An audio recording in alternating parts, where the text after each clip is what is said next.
With the ETF approval just around the corner, I can hear the lamestream media singing the Sell the News blues from their never-released album, Have Fun Staying Poor. Bitcoin, crypto, morning tea, hey. Good morning, everybody. My name's pianomattyb. That is Scaramucci's. This is your morning tea. A brief glimpse in the crypto markets where the sun's shining, where the winds blow. All the humble opinion of this piano Zamboni ringing the The FOMO index has jumped up to 71 from yesterday's 65. Bitcoin dominance is 50.9%. 24-hour volume is 67 billion. The overall market cap is 1.76 give or take 100 million. Well, after a solid week of doing absolutely nothing, it seems the market has sloughed off the eggnog, bought the gym membership they'll use for a week, and started chanting, I think I can. I think I can. But we talked about this.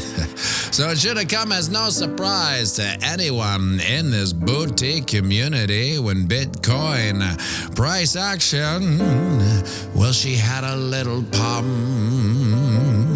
My heartbreakingly optimistic outlook would be to continue up and close a candle above 44.2 and test our channel resistance. Up at 45.2, we've carved out this cute little bull flag, which has a probability of playing out to 45.2. That bull flag probability we talked about at 45.2 is this channel's resistance level. So there's bullish double word score on that level. And Lord love a doc, she didn't do just that.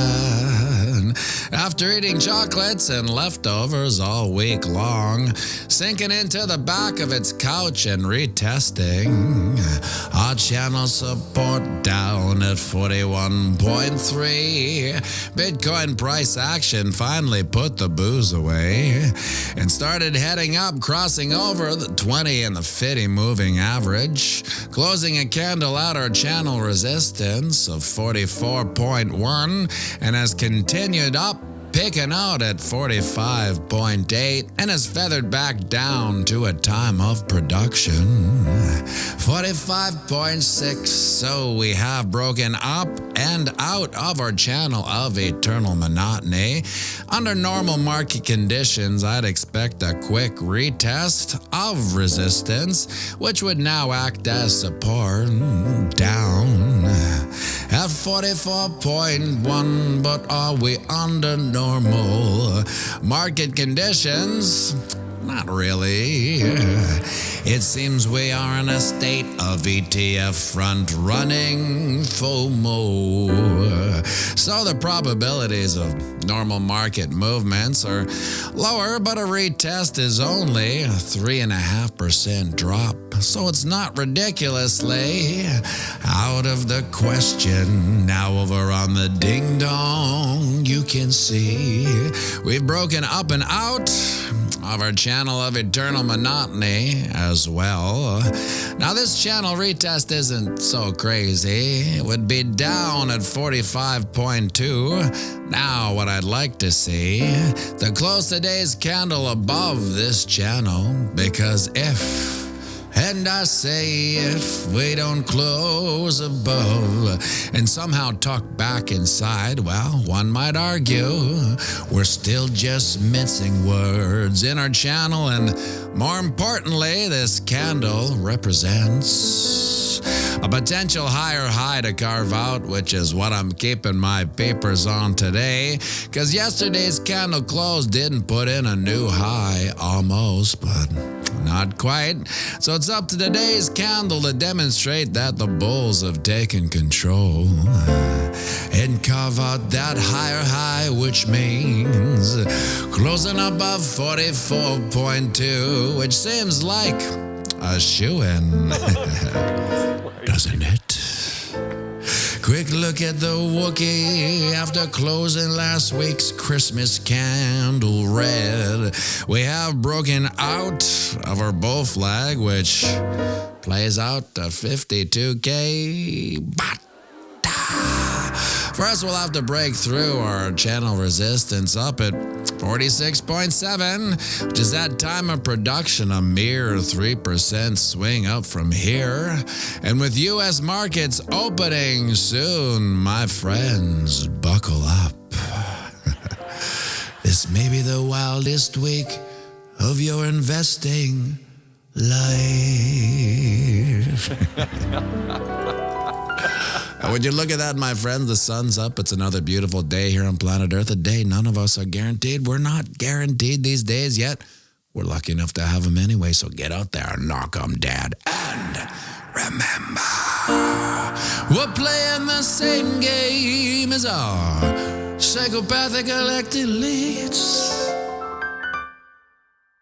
And that's right, it's the long game. So zoom out and have a fantastic day.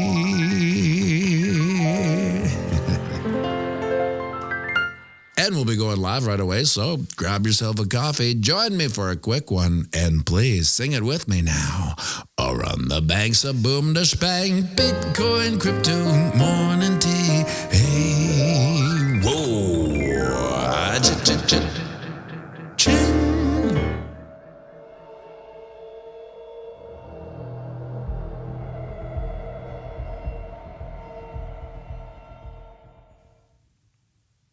Another beautiful day here on planet Earth. A day, and none of us are guaranteed. We're not guaranteed these days.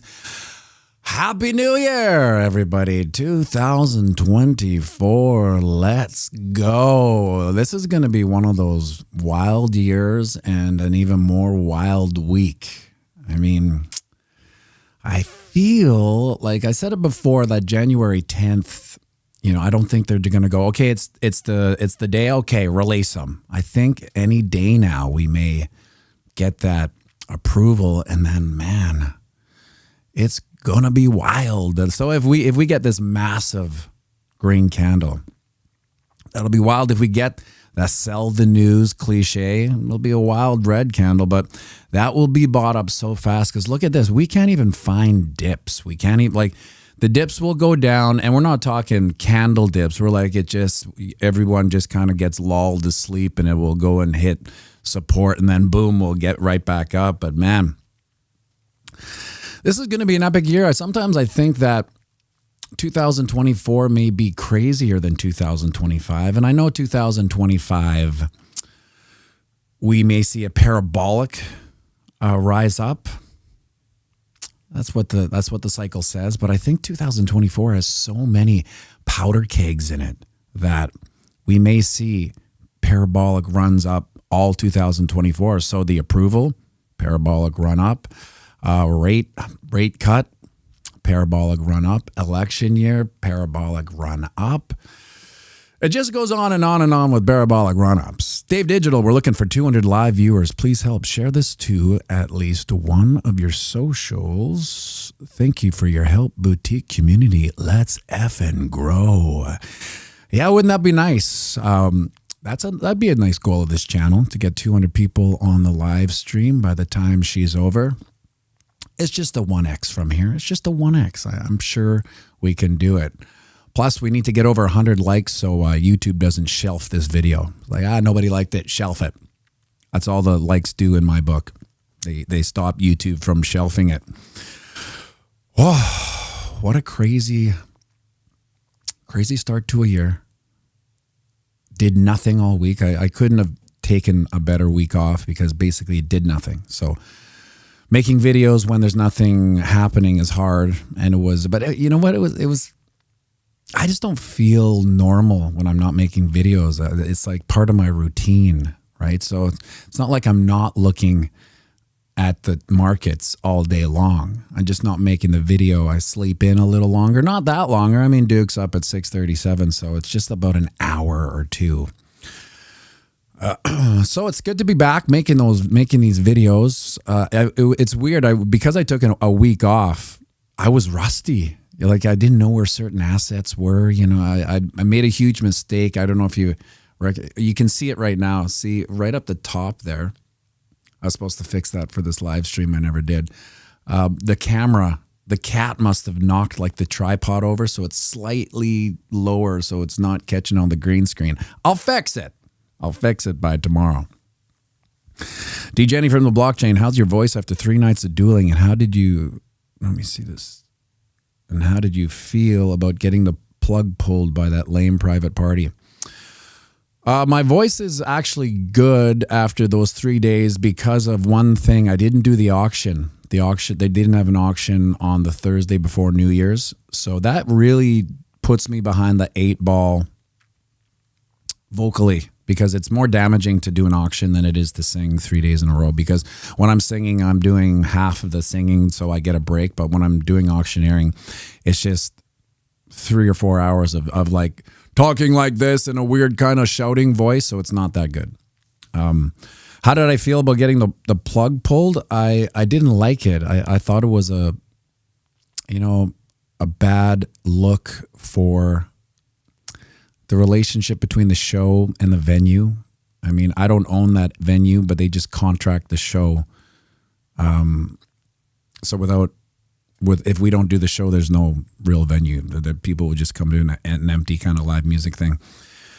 But what happened was, what you guys can't see, or when you look out, I call it the kill zone, right where the piano is. That's where the sound system is. That's where the sub is. They've got a pretty cool QSC sound system. It sounds good right there. But because it's so long, once you get out past the kill zone where the bar is, the music tapers off and the sub hits a wall, right? So the sub really, when it comes to audio, the sub, if you have a lot of bass, you don't have to be that loud. It's almost like this audio contradiction. The louder the bass, the easier it is on your ears, because it's a full dynamic range. So if you don't have a lot of lows, you got to be louder, and then it's a little more brashy.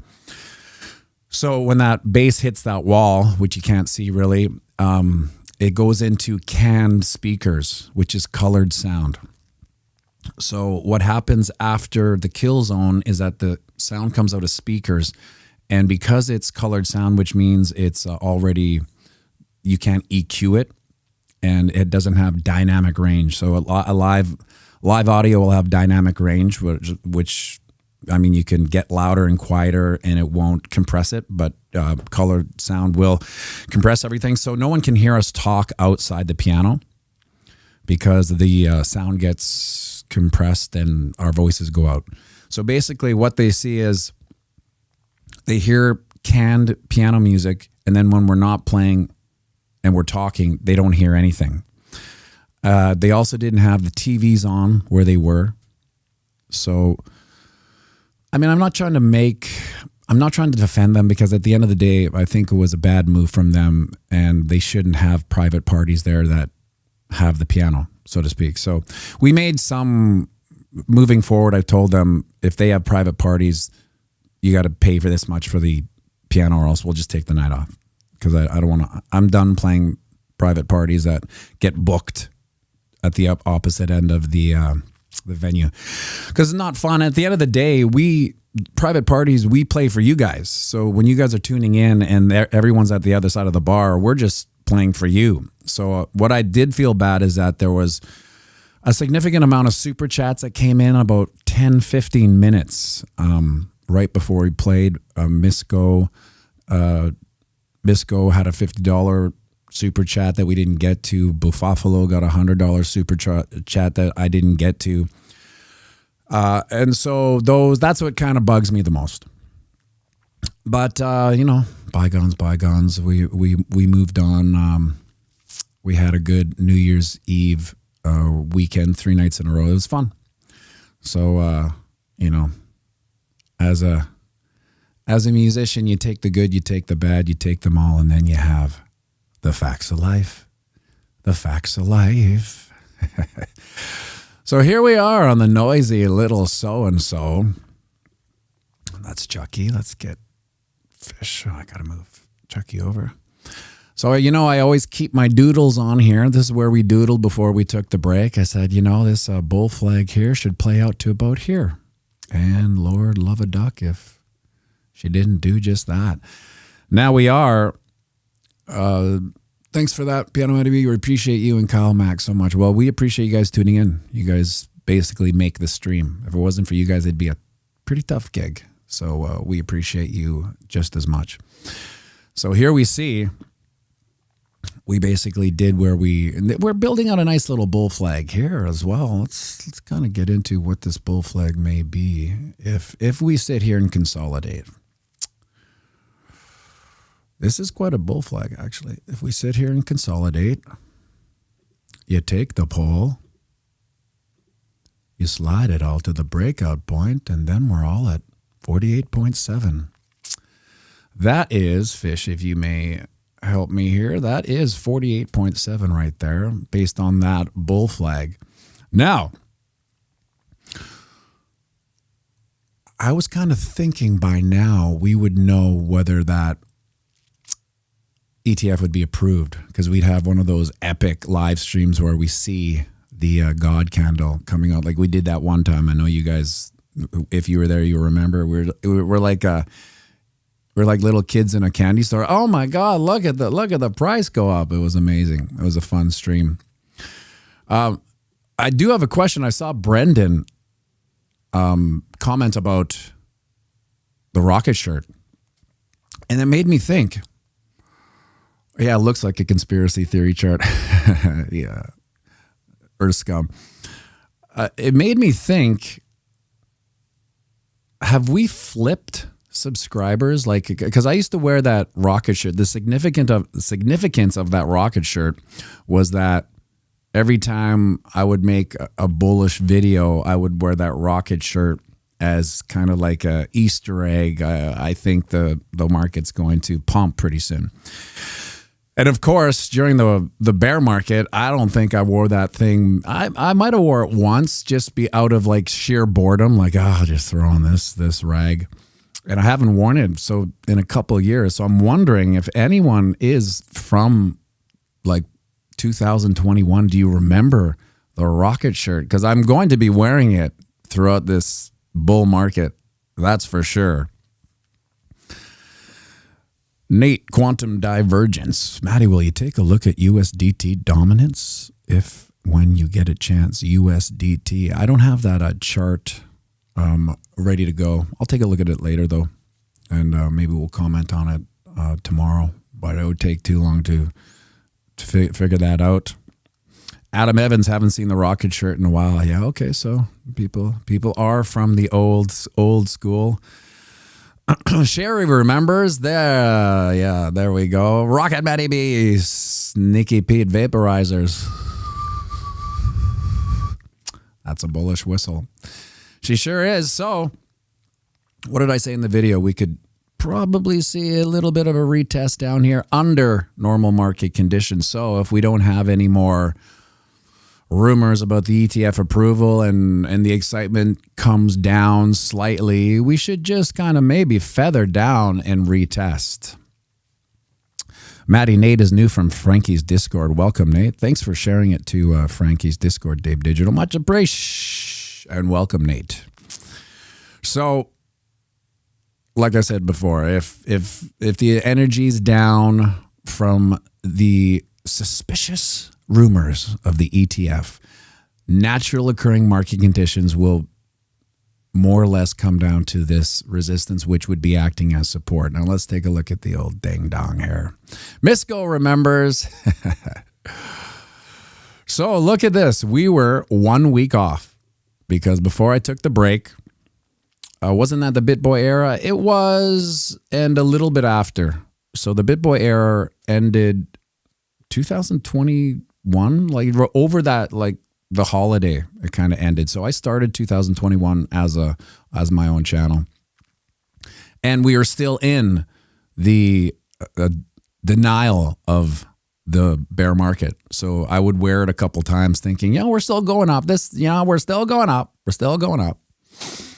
So this arrow here, we'll put fish back here. Get Chucky Tweddle. Oh, that's Dust Peach. Dust Peach will move you over here. Where's Chucky? There's Chucky. This was December 25th that I said we should break. What was the line again?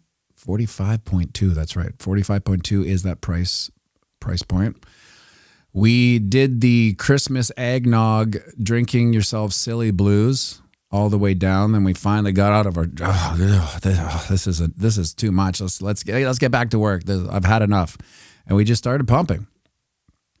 So it's 7 days late after what I thought we would break, but we're there. We're there. So what's going to happen if we do?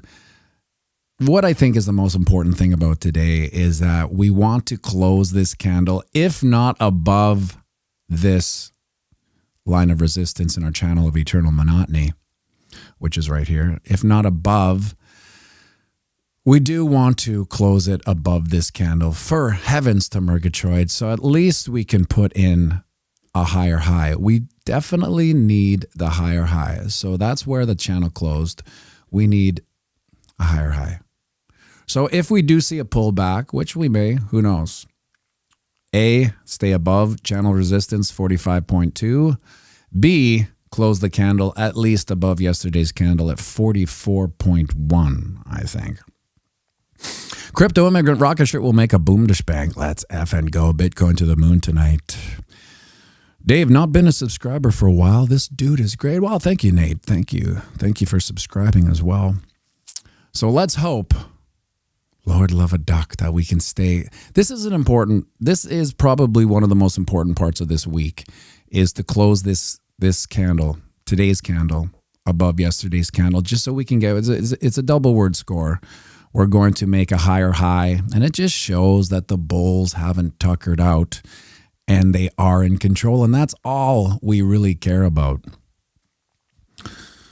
Feels like yesterday's start was in small part thanks to the New Year's tax. Yeah, were people doing some tax harvesting? That's, you hear that a lot. I'm not sure if they do it the day before type thing. You know what I mean? Captain Swanky Pants. I know it's done. So I'm not sure if it's cooked in or baked in. Like I would argue that most people January 29th or 30th weren't really like dumping, but you could see as of Christmas we kind of petered out. So that's I think I noticed some divergence here. I didn't talk about it on the video. Let's see if I can get this in here. So let's take this higher high here. Right now we're sitting at it, which this can rectify itself, but I got my eye as I was putting this chart up. So here we have a higher high, and here we have a slightly lower low. That's bearish divergence of the reversal kind. So how would that play out? Well, I mean, our best case scenario is that we just retest our resistance at 45.2. Wouldn't be the worst, actually. That's what we would call just, your generic market operations come in and test resistance. But it is on the chart. And now what could happen is we just see today we cross bullish here. Are you not going to do that for me? We cross bullish over the red, and it rectifies itself. But when I was looking at that, I said, well, is there any more divergence? I didn't even look at the divergence today.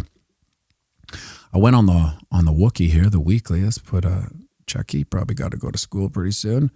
Dust Peach, if you may. Let's get this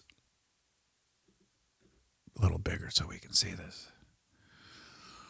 Okay, now as I was looking for other divergences, heavens to Murgatroyd if I didn't see another one. So we have a higher high here, This is the weekly, so it's significant. At the same time, it plays out longer, so we're not going to see like a holy smokes reversal, but we have higher highs on the price action.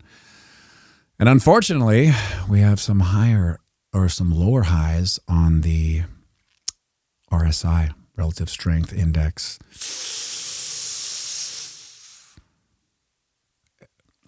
It's not the biggest deal. So, and listen, if it plays out, it's not going to play out right away. We're going to see it on the ding dong first on that negative bearish divergence because it is reversal. This is also reversal for the RSI. But I don't know, when you start getting into these bull markets, these pullbacks, God, we haven't seen one. I remember the last video I did is like we were talking about 20% pullbacks. We haven't seen a 20% pullback. Let's just see. Where would a 20% pullback be from here? Boom. 36.3. Huh? I mean, when you say it, it doesn't seem so crazy. It doesn't look that crazy. I mean, we would be almost at this. Let's get rid of this. Almost at our channel support. So there's bearish confluence there. But we haven't seen a 20% pullback in, God, 2023. I'm going to have to get God, what's his name? I've even forgot his name. Who's the guy that phones me all the time? Historical Norm. Jesus. That's how rusty I am after a week off. I'll get Historical Norm to see if we've had any 20% pullbacks, because when we do, and I mean, we should get a 20% pullback at some time. Those are very normal in a bull market, if not 40% pullbacks. Those are normal. We haven't seen one yet since, I want to say, 2023. So, geez, that doesn't feel like we're going to get one though, does it? That's what happens in a bull market. Everyone gets so delusionally bullish, including myself. And no one is more delusionally bullish right now than me. I just feel like it's going up and up and up, and we have these slow little pullbacks to nothing.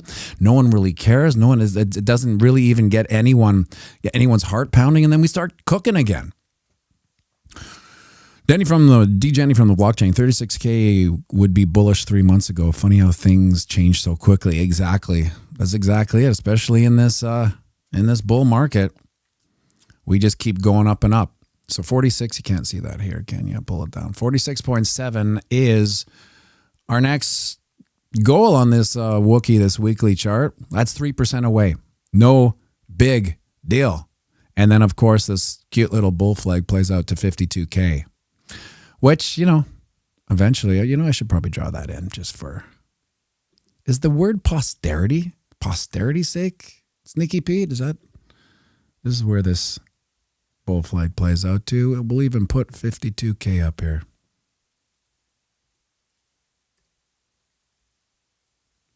Perfect. Just to have it. So if, and I say if, she pulls out, or she pulls up to her, we'll have it there. Now, just DCA that is the way, says Misco. Yes, I agree. I didn't DCA as much as I normally did the first time round.